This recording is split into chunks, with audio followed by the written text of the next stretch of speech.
Sports psychology and mental training is one of the fastest growing businesses in sport, as athletes and teams look for every edge. You crank up the energy, right? Going for the throat, right? That's how we start showing how competitive we are. All right, good job. Let's see how Casey did. At the forefront of mental training, the United States Army. At West Point, both cadets and athletes train their minds for battle and competition. To be a peak performer, you're focusing on four things. The physical part of it, the technical part of it, the tactical part of it, and which all coaches realize. But the other piece is the mental piece. And when you focus on all four, you can be a peak performer. It's teaching us how to relax and kind of stay calm under different kind of situations that we have during the game. Maxes the target. Under CSF Prep, the troops are also taught how to enhance performance through imagery exercises. Here they visualize their upcoming day at the marksmanship range.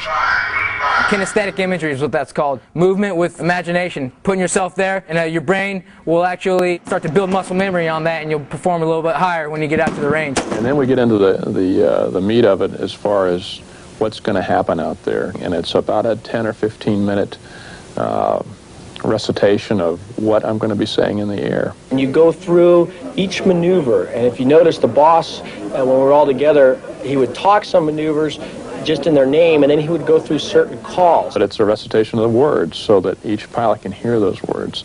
So, for example, I'll say, okay, we're parked in reverse order for a remote reverse walkdown. Crank them up on 8, 9, and 18 takeoff checks and then chocks. There'll be a left 90 out of the chocks and go wing when clear of parking. And while I'm saying those things, those are what they're going to hear on the radio. Some of the guys will close their eyes and they'll visualize what they're, and some of them move their hands a little bit. They'll visualize what they're going to be seeing out there while that's occurring. It's like going out and warming up before you know, if you're a pitcher, warming up your arm a little bit, but they warm up their minds. Everybody is very attuned to the boss and what he's saying, and he makes those calls in the brief just like he'd make them in the flight. Now, burner is ready now. Power is set. Gear, a little drive. Up we go, a little more pull. A little more pull. Aerial photographs of the show site help pilots complete the visualization process. I've flown the air show before I ever go out there. I fly it in my mind. I know what my 3-mile checkpoint is. I know what my 2-mile checkpoint is. I know where I expect to see Thumper. I know what the next maneuver is, and I actually move my wrist and can fly the show. It's good concentration. It's what you need because you get focused. Then you go out there and you just have to do it. One thing you learn very quickly at SEAL training, it's not always the biggest or baddest looking guys who make it through. SEALs have to have a very high level of mental toughness, and their training is designed to weed out the weak. For SEALs, mental toughness is the #1 indicator of success, and they build it through constant training challenges. It could be instructors trying to break a young recruit. What are you smirking at, you little punk? Happy to be here, instructor. Shut up. Or a scuba drill disconnecting the air supply to see who will panic. Or testing mind over matter to endure brutally cold water in Alaska. Even training that is mostly physical, like the obstacle course, will often have a mental toughness component.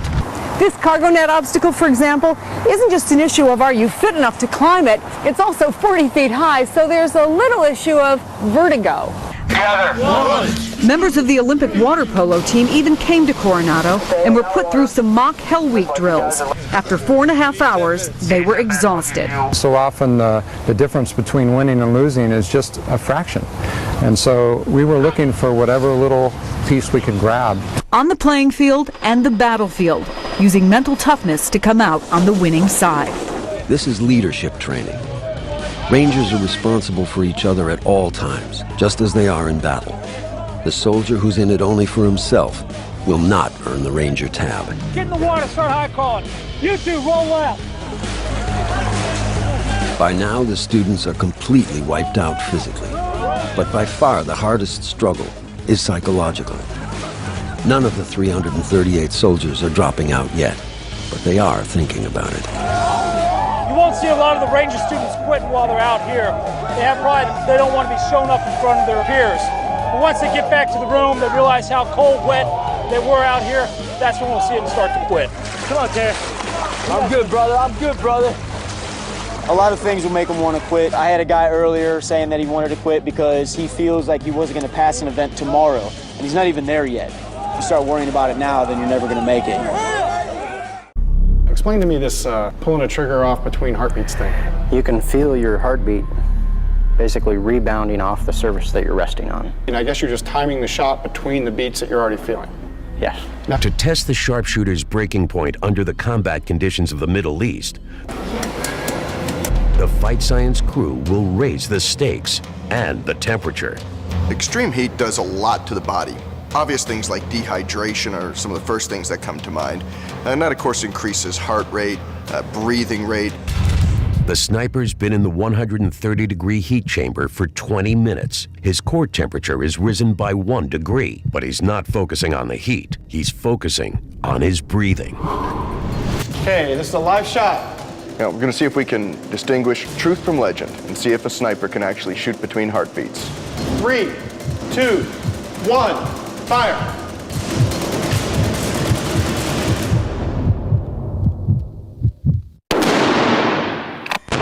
The shot is dead on, an easy distance for a sniper. But was it between heartbeats? Well, you actually did it, and our rhythm shows smack between heartbeats, like you had it perfectly timed. And I was able to keep my heart rate under control by relaxing, diaphragmatic breathing, clearing your mind, thinking about nothing but what's right around you. So how did Mike shoot between heartbeats? In the 130-degree coffin, Mike's heart beats 135 times per minute. To pull off an accurate shot, Mike must slow down his heart rate. First, he decreases his respiratory rate by taking extended, full diaphragmatic breaths. He gradually reduces his breathing from 18 breaths per minute to approximately 6. Within a few minutes, he lowers his heart rate to 84 beats per minute. This creates more time to shoot between heartbeats. Timing is everything. Immediately after Mike feels his heartbeat reverberate off the surface he's resting on, he pulls the trigger, shooting his weapon between beats and hitting his target dead on.